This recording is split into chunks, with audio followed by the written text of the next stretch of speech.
나눠드린 자료에 의해서 세 번째 종교를 살펴봅니다. 오늘은 이슬람교를 살펴보겠습니다. 이슬람 종교. 이슬람은 이 한문으로 회교라고 이렇게 부르는데 왜 회교라고 이렇게 했을까? 회교는 이슬람은 저쪽 우리 쪽에서 보면 서쪽에서부터 동쪽으로 이렇게 전파가 됐는데 중국에 제일 처음에 들어올 때는 그 서쪽 중동 지방에서 중국 쪽으로 넘어올 때에 그 경계지역에 있는 우이구르족이라고 하는, 지금도 중국의 우이구르 자치구로 되어 있을 겁니다.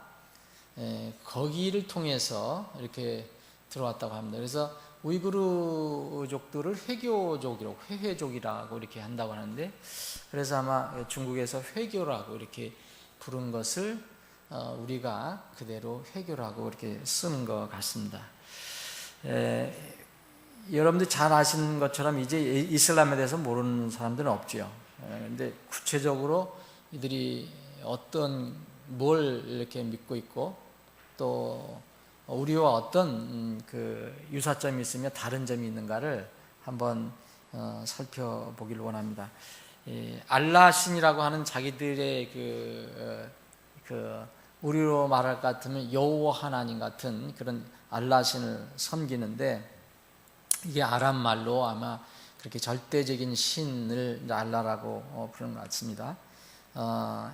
이슬람에서는 알라 신하고 모하메드 혹은 마호멧, 이 두 존재입니다. 그러니까 이 알라 신을 섬기는데 알라 신은 보이지 않으니까 그가 지정한 대언자 마호멧을 통해서 혹은 모하메드를 통해서 이렇게 가르치는 것을 따르는 것.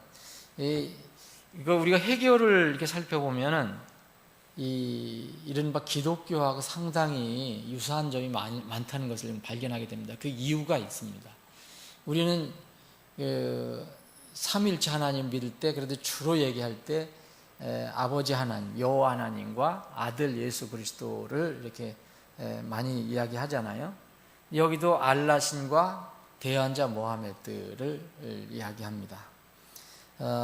이슬람교 회교를 믿는 사람, 따르는 사람들을 이제 무슬림이라고 그러죠. 무슬림 혹은 모슬렘이라고 하는데, 이걸 또 다른 말로 하면 모하메드를 따르는 사람들, 그래서 모하메단이라고도 이렇게 합니다.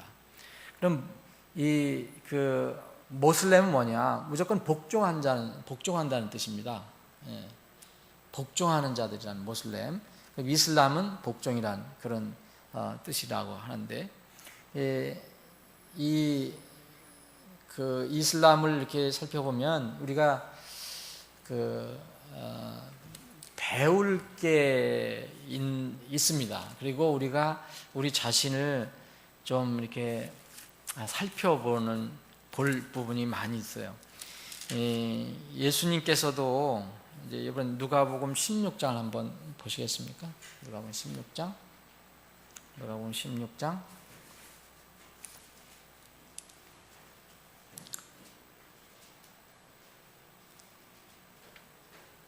누가복음 16장.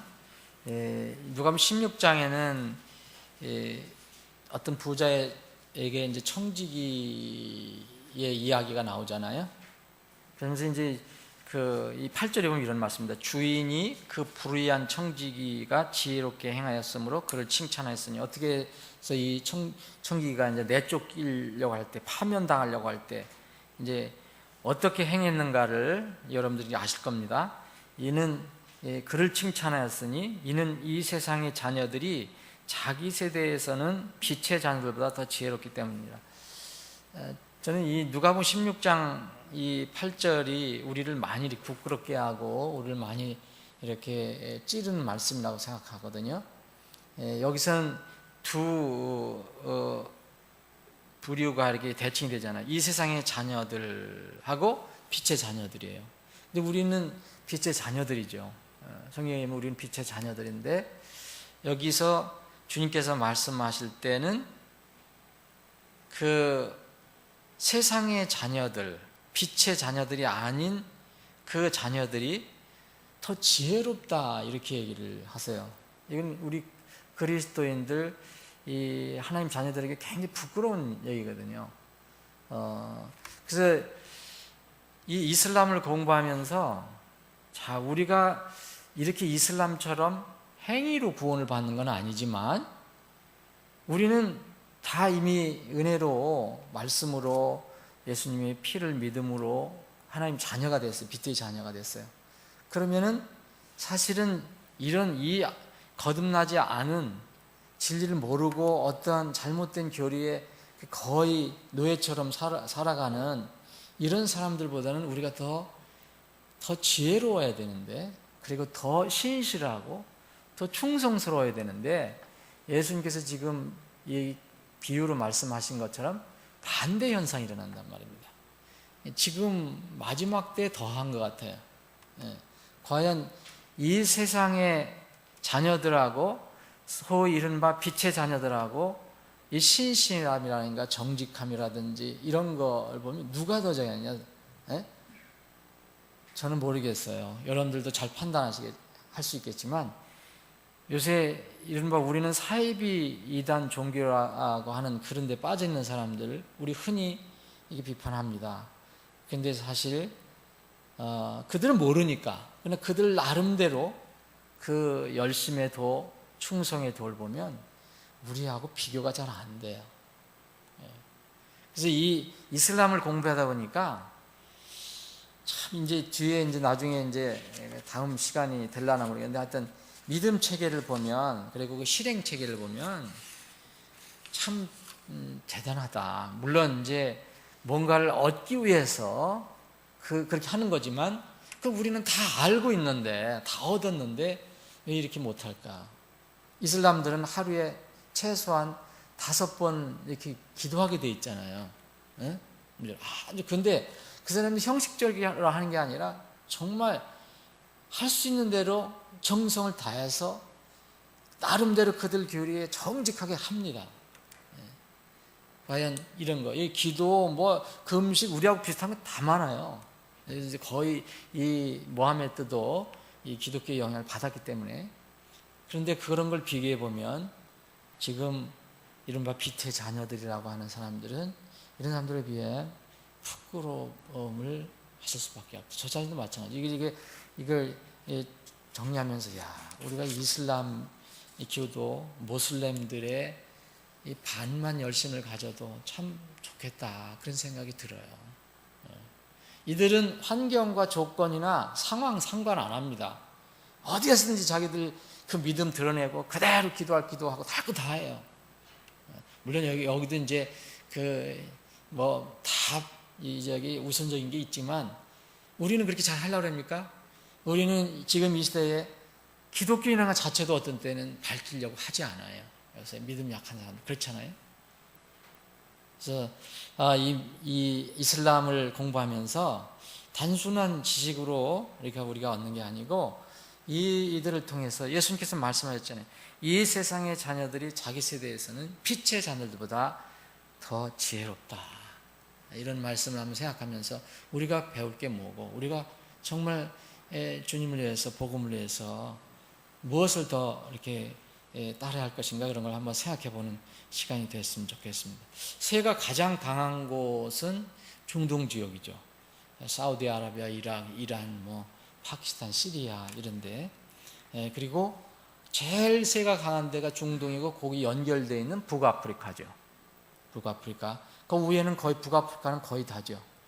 이집트, 리비아, 튀니지, 모로코 이런데 요새 작년도서부터 무슨 민주혁명, 뭐죠? 뭐가 일어난 곳. 그리고 동남아시아에서는 큰 나라가 되겠죠. 인도네시아하고 말레이시아. 여기는 정말 인구로 말할 것 같으면 엄청나게 많죠.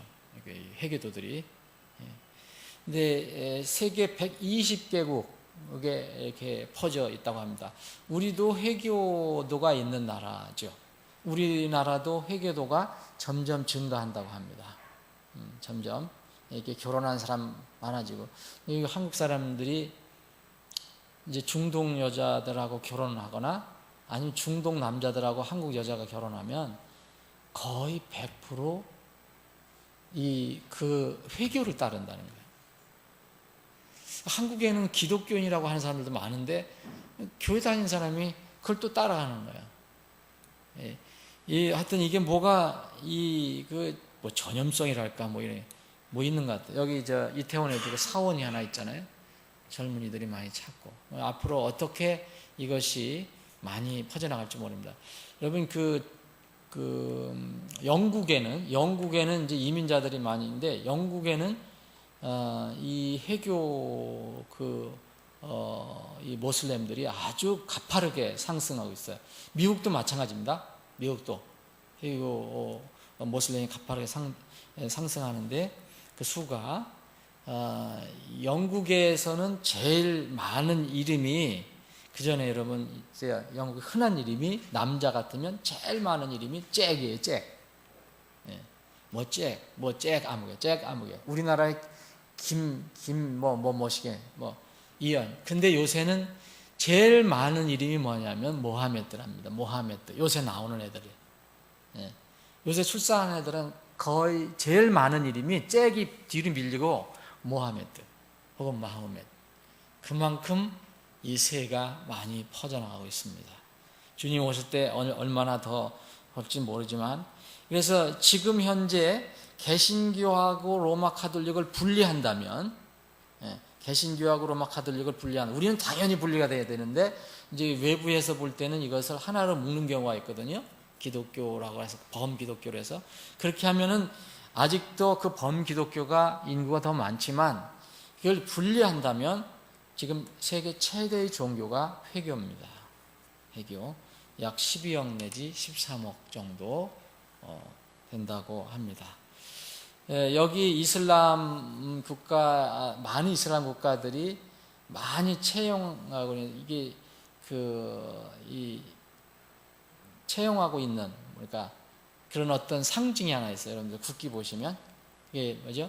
초록색하고 초생달, 이게 많이 있죠. 별도 있고요. 그래서 이 별과 초생달 이렇게 초생달이 있고 그 가운데 이렇게 별이 있고, 근데 거의 바탕은 초록색이 많다. 이게 이제 이슬람 종교의 상징, 뭐 꼭 아닌 데도 있습니다. 그래서 대략 이슬람은 지금 전반적으로 이렇습니다. 그러면 이슬람은 어떻게 생겼는가? 이슬람은 이 6세기 이전의 종교가 아닙니다. 6세기 이후의 종교입니다. 6세기, 그러니까 570년에 이 모하메드가 이렇게 출생함으로써 시작된 종교입니다. 570년 사우디아라비아의 메카라는 곳에서 이 모하메드가 이게 태어났는데 이때서부터 이슬람의 역사는 시작이 됩니다. 모하메드가 25살 때 15살 연상인 아주 돈 많은 이 과부와 결혼을 했다고 합니다. 카디자라는 그런 여인과 결혼을 했는데 이 모하메드가 어떤 지금도 지키고 있는 라마단 기간 중에 이 금식 기간 중에 메카, 자기가 태어난 그곳의 메카의 한 동굴에서 명상을 하다가 이른바 이게 실제라고 저는 믿거든요. 그걸 뭐 거짓이라고 얘기하지는 않았을 겁니다. 이 명상 중에 이른바 가브리엘을 만나서 가브리엘부터 계시를 받았다는 겁니다. 근데 가브리엘은 아니지만, 우리가 보기에는 가브리엘은 아니지만 분명히 어떤 영적인 존재를 만나서 뭔가 계시를 받은 것 같아요. 이 교회사를 공부해 보면 아나베프티스트, 특히 침례교회사를 보면 아나베프티스트들이 많이 나오는데 그 중에 이제 여러 아나베프티스트 팬더들이 나오잖아요. 이분들이 자기들이 이름을 진 게 아니고 외부에 있는 사람들이 나중에 붙여준 겁니다. 왈덴시안이라든지 폴리시안이라든지. 유명한 이 폴리시안 같은 이 아나바프티스트들이 있었는데, 자신의 성도들이 있었는데, 이 회교의 창시자인 모하메드 혹은 마호메트하고 폴리시안은 이 생성 과정에서 이 끊을 수 없는 관계가 있습니다. 이 폴리시안들과 이 처음에 접촉이 있었습니다. 이게 모하메드가 이 동굴에서 명상을 했는데 어떤 영적인 존재가 나타나서 계시를 받았다고 하는데, 이것을 가지고 고민하다가 그때 폴리시안이 이렇게 많이 이렇게 핍박을 받아서 동쪽으로 이렇게 흩어져 갔잖아요. 심지어 아라비아 반도까지 더 멀리까지 흩어졌거든요. 여기서 폴리시안들이 이 모하메드를 만났죠. 모하메드가 폴리시안들하고 접촉하게 된 겁니다. 그래서 이런 계시를 경험을 얘기했을 때 이 폴리시안들은 성경을 가지고 그게 정말 모든 영이 다 믿을 수 있는 영이 아니다. 하나님으로부터 온 영이 있고 하나님의 영으로부터 오지 않는 영이 있다.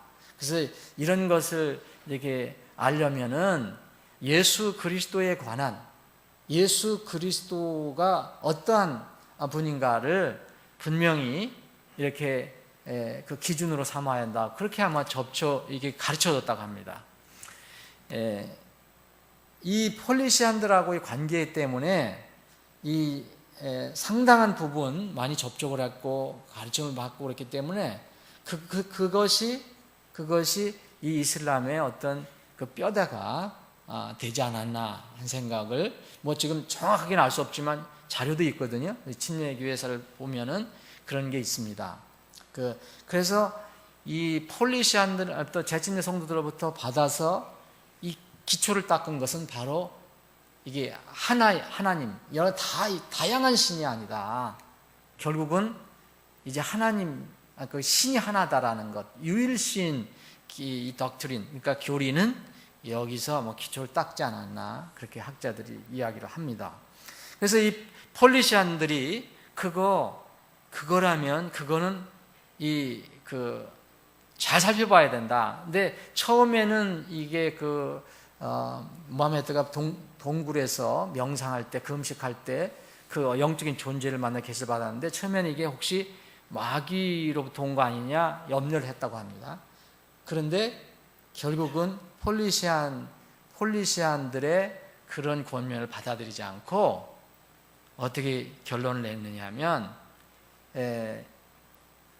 그 부인으로부터 영향을 받았고, 자기는 처음에는 의심을 했는데 이 카디자가 영향을 줘서 이 알라 신으로부터 온 것이다. 당신한테 직접 이게 당신을 대언자로 이렇게 삼고 계시를 해준 거라고 아마 이렇게 얘기를 해서 그걸 믿게 됐다고 하는 것 같습니다. 그것이 이제 이 이슬람의 기초예요. 여기 전까지는 약간 기독교적인 생태가 있었는데, 여기서부터 이제 이슬람의 기초가 된 겁니다. 그래서 이때 그러면 성경 구약과 신약이 다 완성되지 않은 이 폴리시안들, 이런 사람들은 뭡니까? 성경의 기록이 완성이 됐다. 그래서 성경을 전한 일에 굉장히 애를 많이 썼던 사람들이에요. 재침례 성도들은, 왈덴시안이라든지 폴리시안이라든지 이런 사람들은. 근데 이것은 구약 성경 신약이 완성되지 않은 거로구나. 그래서 또 다른 계시가 있다고 믿게 된 거죠. 그래서 자기가 이제 하나님께서 택한 대언자를 믿게 된 거죠. 이걸 처음부터 꾸민 게 아니고 분명히 어떤 사건, 가브리엘은 아니었지만 그런 어떤 영적인 체험을 한 거죠. 그건 분명히 마귀로부터 온 거죠. 우리가 볼 때는 그렇잖아요. 그래서 마귀가 사람들을 쓸 때 이렇게 쓰는 거 아닙니까?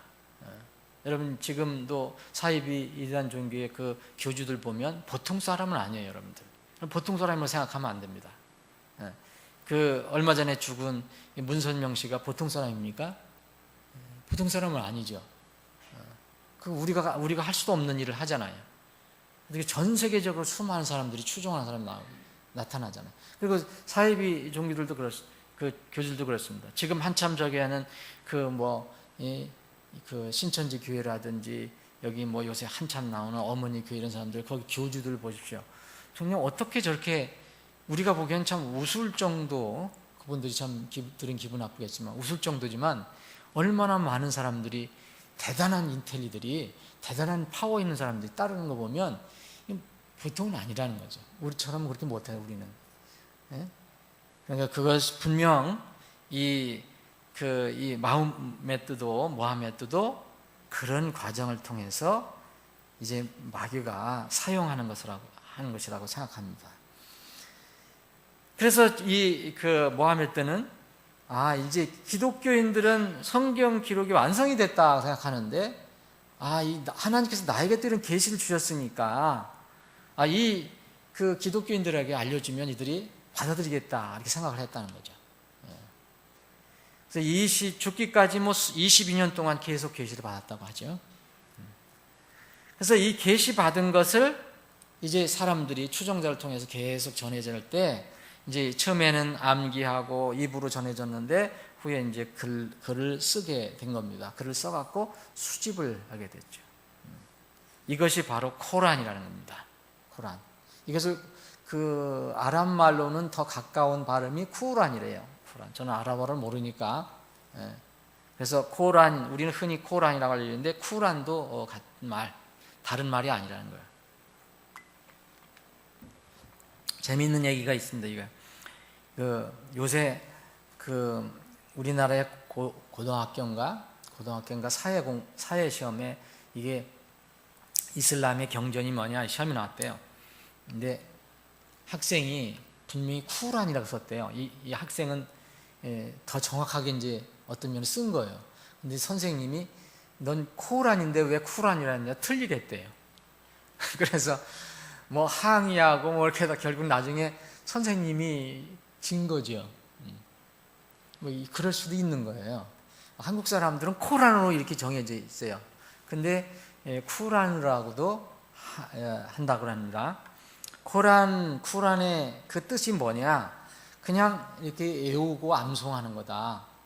그것을 암송해서 이렇게 설명한다는 그런 뜻이에요. 영어로는 recitation 그런 뜻이에요. 그러니까 여러분들 그 코란을 우리는 성경을 이렇게 외워서 저기 안 하잖아요. 그냥 있는데 우리도 외울 수 있지만 코란을 이렇게 외우는 거 여러분 보시죠. 그런 의미가 코란이랍니다. 자, 이슬람은 이제 처음에 메카 모하메드가 출생할 때는 소수였을 때는 평화적으로 시작이 되었습니다. 원래 이제 아랍 민족은 뭘 믿었습니까? 여러 가지 다채로운 신을 믿었죠. 근데 이 모하메드를 접하자마자 이제 그 모하메드를 추방하게 된 겁니다. 이건 우리하고 완전히 다른 거다 이렇게 해서 추방하게 된 겁니다. 바로 그 추방이 그 이슬람에서 얘기하는 유명한 역사가 된 거죠. 그게 이제 메디나라는 그런 도시, 메디나라는 도시는 이제 그 대언자의 도시 혹은 선지자의 도시라고 하는 뜻이래요. 메디나. 여기로 도피한 사건입니다. 이게 그 본인들은 그게 그 알라의 신에 따라서 했다고 그러지만 사실 역사적으로는 처음에 이 모하메드가 자기가 받은 계시를 이렇게 사람들에게 전하니까 다신적인 그런 개념 있는 사람들한테 배척을 받아서 쫓겨간 겁니다. 위험해갖고. 그것을 이제 히지라라고 그러잖아요. 히지라. 그래서 이거 아랍 말로 도피. 이게 622년에 일어난 겁니다. 그러니까 약 52살 정도 됐을 때, 그 날짜도 정확하게 그 이슬람에서는 얘기하죠. 7월 16일 날. 그래서 히지라, 메카에서 메디나로 도피한 거. 그래서 이슬람에서는 이것이 굉장히 중요하죠. 그래서 이 이슬람 달력은 이 날짜부터 시작된다고 합니다. 이 날짜가 이제 1월이에요. 1월 첫째 날. 근데 메카 시절에서는 모하메드가 이름이 없었고 처음 시작했을 때 굉장히 그 관용적으로 이렇게 가르치기 시작했는데 이 메디나에서는 추종자가 많이 생겨서 점점 이제 이렇게 그런 그 태도를 버리고 투쟁적이고 보복적인 그런 태도로 이제 바뀌게 됩니다. 그래서 흔히 모하메드의 일생에서 메카, 자기가 태어난 데하고 히지라했던 도망가서 정착한 이 메디나는 이 내용이 조금 달라요. 그러니까 이 메카의 때는 주로 이제 설교하고 기도하고 금식하고 예배드리는 이런 식으로 기독교처럼 이렇게 하고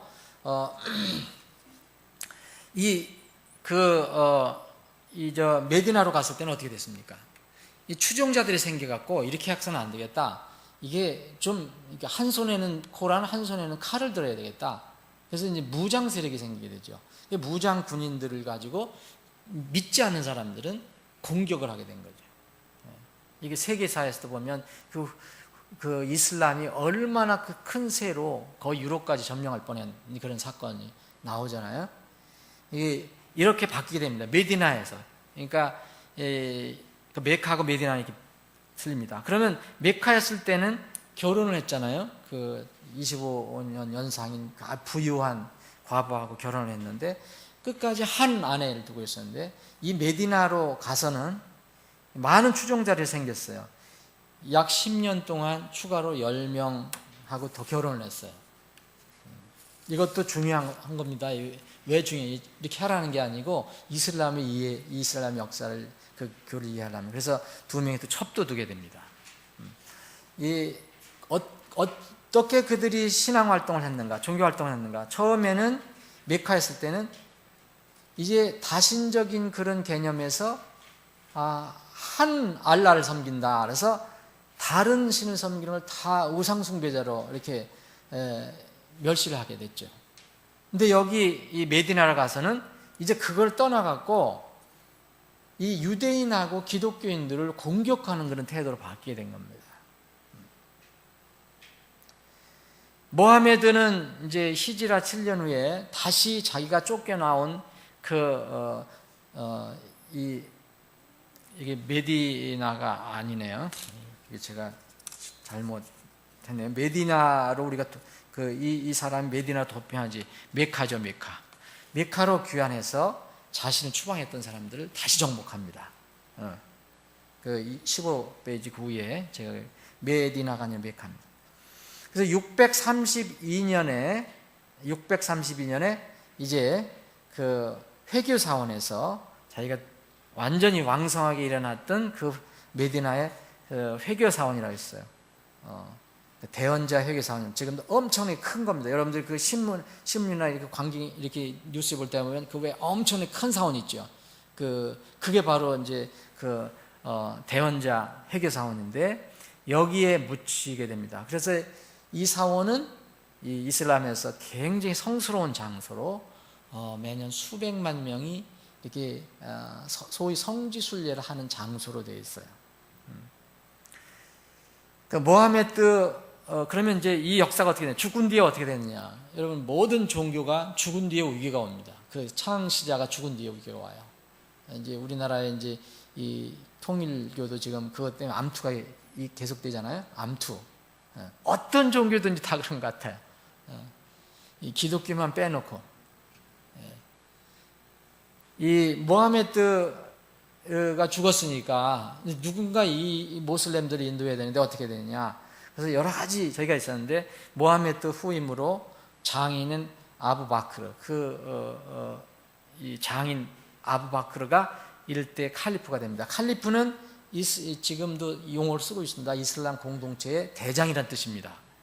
그러니까 정치적이든 종교적이든 최고 지도자예요. 그래서 원래 뜻은 신의 사도의 대리자라는 뜻이에요. 신의 사도의 대리자. 그럼 이게 무슨 뜻이겠습니까, 여러분? 신의 사도라면은 여기에서 알라의 사도는 누굽니까? 모하메드죠. 모하메드의 대리자, 이제 후계자라는 뜻으로 이제 칼리프가 나오죠. 이것은 이제 아랍어에서 나오는 말입니다.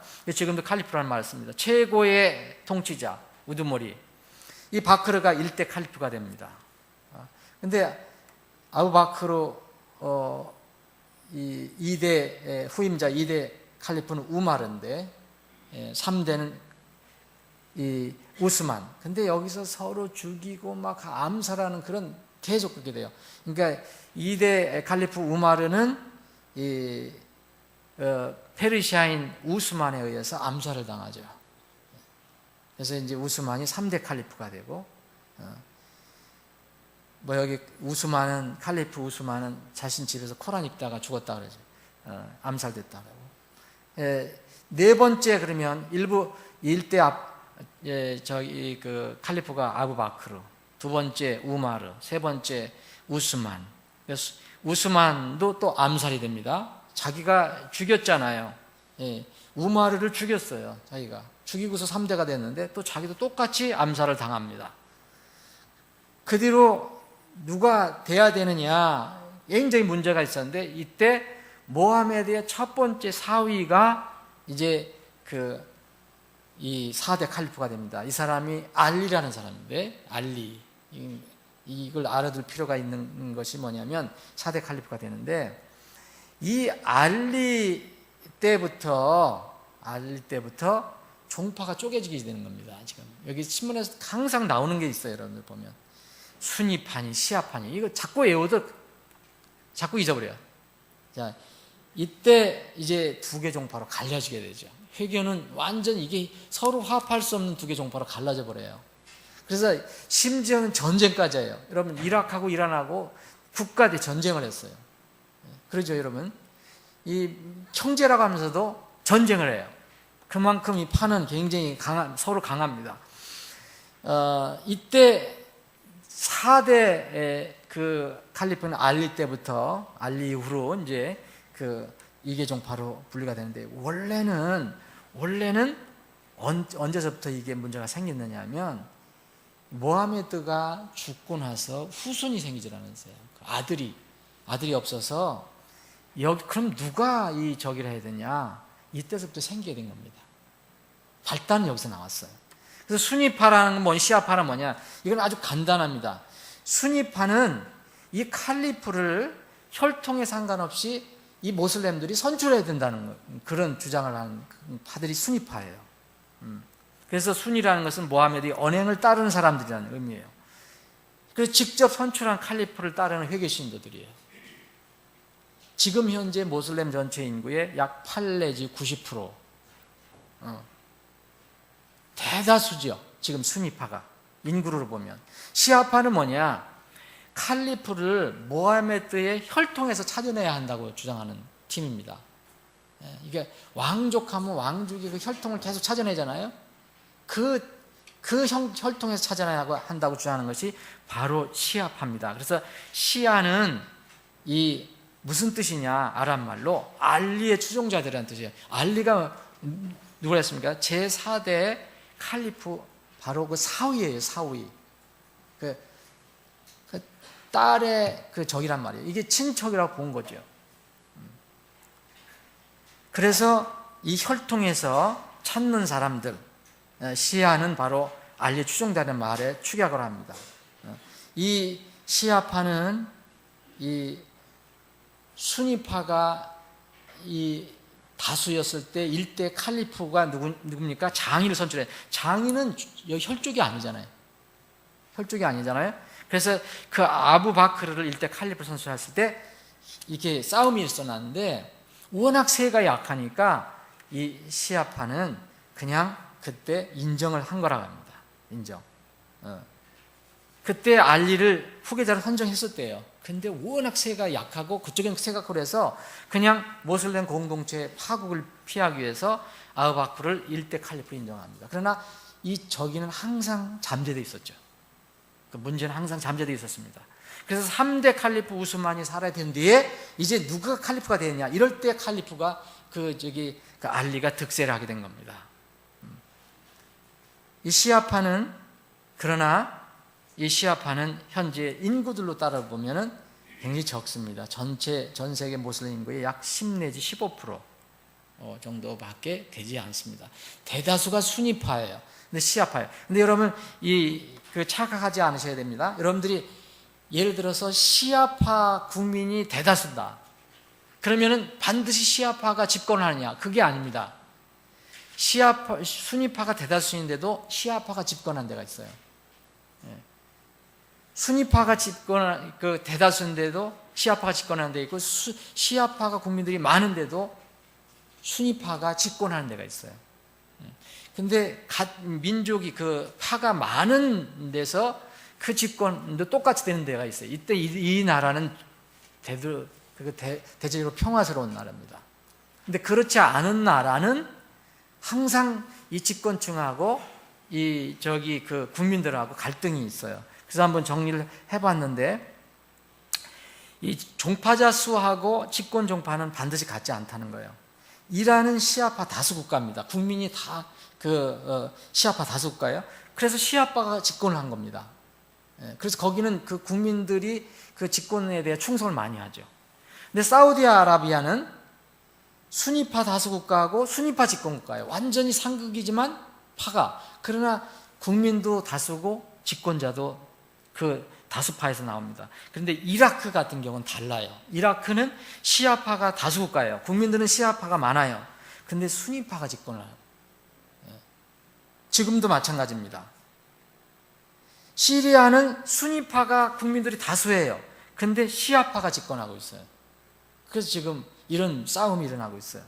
그래서 순위파는 대개 친서방, 친미 경향이 있어요. 친서방, 친미고, 여러분 사우디아라비아가 왜 친서방인지 아십니까? 바로 순위파이기 때문에 그래요. 시아파는 반서방이에요. 반서방, 반미 경향. 이 시아파가 가장 강한 대표적인 나라가 이란입니다. 이란. 국민도 시아파가 다수고 집권자도 시아파예요. 그래서 이란은 반서방, 반미가 강한 그런 경향이 있는 것입니다. 오늘은 여기까지 하겠습니다. 아버지 하나님, 오늘도 모여서 함께 공부할 수 있는 기회를 허락해 주심을 감사합니다. 저희들이 이슬람, 모슬렘 교도에 가서 공부하고 있습니다. 이 지식들이 우리가 복음을 전하고 사람들을 대할 때 참으로 영적인 좋은 지혜가 되게 하여 주옵소서. 남은 모든 시간에도 함께 해주시기를 원하며 거룩하신 예수님의 이름으로 기도합니다. 아멘.